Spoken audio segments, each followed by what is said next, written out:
જય શ્રી કૃષ્ણ મિત્રો, સ્વાગત છે અમારા ન્યૂ વ્લોગમાં. તો સબસ્ક્રાઈબ કરી દેજો ને ભૂલતા નહીં સબસ્ક્રાઈબ કરવાનું. તો જો આપણે ઉઠીને ચા દૂધ પી લીધું હતું, રેડી થઈ ગયા હતા ક્લાસે જવા માટે ને હવે આપણે ક્લાસેથી આવી ગયા છે અને હવે આપણે મારવાના છે પોતા. તો જો ક્લાસેથી નાંગ કચરા કાઢી લીધા, બેડશીટ ચેન્જ કરી લીધી, બેડશીટ વોશ કરવા નાખી દીધી છે, બેડની બેડશીટ ચેન્જ કરી, બહારની પણ. અને મમ્મી બપોરનું શાકની તૈયારી કરે છે કેમ કે હમણાં બપોર થઈ જશે, 11:30 તો થઈ ગયા છે. તો એ કોબી સુધારે છે, કોબીનું શાક બનાવશે. મમ્મી કોબીનું શાક બનાવવાનું છે. તડકો બહુ છે, કપડા ઉપર નાખી આવ્યા છે, એ હમણાં સુકાઈ ગયા છે. અને આ અમારો વિજ્ઞાન જો આવી ગયો છે આજે સ્કૂલથી, સેટરડે છે એટલે. તો આપણે માસીના ઘરે આવ્યા હતા, તો એમની પાસેથી થોડીક વસ્તુ લેવાની હતી, તો એટલા માટે આવ્યા હતા. અને જો એમનું ઘર, અને આ છે મારો નાનો એવો દેર.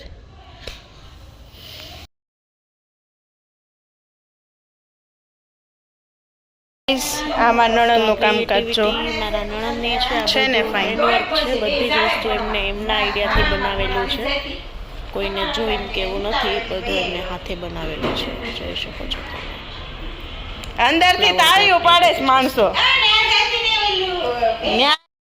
આપણે માસીન ઘરે જ આવી છવી, એક માસીન ઘરે જઈએ એવા, હવે બીજા માસીન ઘરે જઈએ છીએ.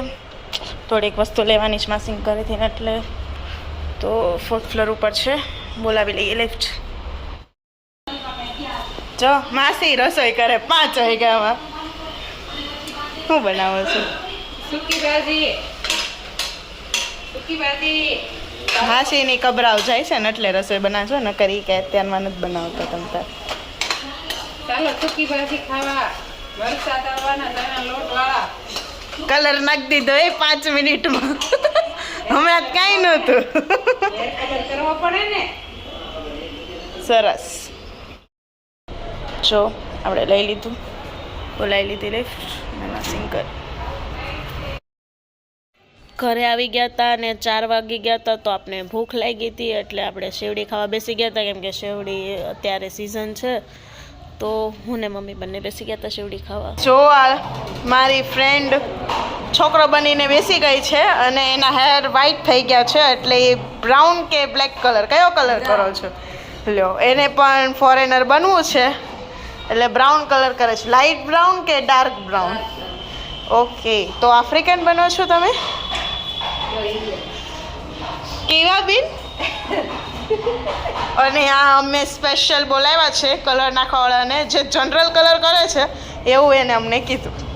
અને આ માસી ઉપરથી જોવે, ક્યાં માસી ગયા આવ્યા. જો એ હવે શું છે, ઓ હાહુ બની જવાના છે એટલે હવે એ ન્યા જ બેસે, નીચે નહીં આવતા હાહુ. જો ગાઈસ, અને આ હમણાં અમારે જાન આવી હતી ને, તો આ અમારી જાન બગાડીને ગઈ બધું. જો ફટાકડા, જો બા બેઠા છે. આનું છે ભરથું, એટલે કાંદા મરચાં લસણનું કટિંગ થઈ ગયું છે, અને પપ્પા નથી ખાવાનું, ગાંઠિયાનું શાક બનાવવાનું છે. તો ચલો ગાઈસ, સ્ટે ટ્યુન. તો સાંજના જમવાની તૈયારી કરતા હતા, હું ને મમ્મી બંને થઈને જમવાનું બનાવતા હતા. તો મેં શાક વઘાર નાખ્યું અને ભરથું બનાવવાનું હતું, એટલે કટિંગ કરી નાખ્યું બધી વસ્તુ ને બધું વઘારી નાખ્યું હતું. અને મમ્મી સાઈડમાં ગાંઠિયાનું શાક બનાવતા હતા.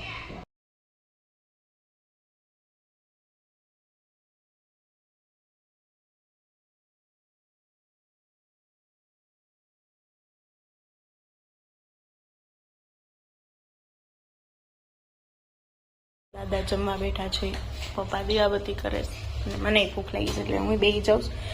મમ્મી રોટલા કરે છે, આજે મકાઈનો રોટલો છે એટલે મકાઈ બાદ હવે ખાલી મકાઈનો ખાવાનો આ પૂરો થાય ને એટલે.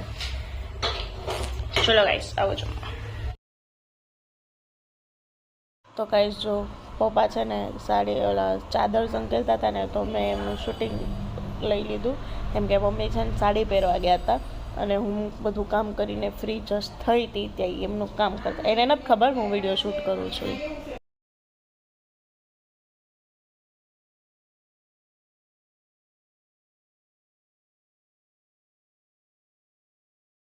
Oh, no one is over here, so we'll go outside right now. One friend is staying over there, so let's meet her. So you are seeing, this girl is my friend. Hello, how are you? Fine? Fine or not? Hey, just give me the answer. Hey, I am talking with you, no. I'm not talking with anyone else. She is not understanding. તમે કેમ છો એવું હું પૂછી રહી છું, તો તમે જવાબ કેમ નથી આપી રહ્યા મને? તો હું એન્કરિંગમાં ચાલુ કે ના ચાલુ? તો I am unique person, you know, antique person. Unique તો ના કહી શકીએ, પણ કઈ લેવાનું નથી, પણ તોય ઠીક. હવે શું કહેવાનું? ચલો ગાઈસ, આ છે ને મને બોલાવે ને એટલે એમ કે હેલો ગાઈસ, ગાઈસ બહાર આવું છે એવું મને કે બોલો. અને આ નવું કવર લઈ આવી છે ક્યાંકથી, અને અમારે કવર બનાવવાના છે, તો જોઈએ બનાવીએ છીએ કે નથી બનાવતા, કે ખાલી ફાંકા જ મારીએ છીએ. ઓકે ચલો.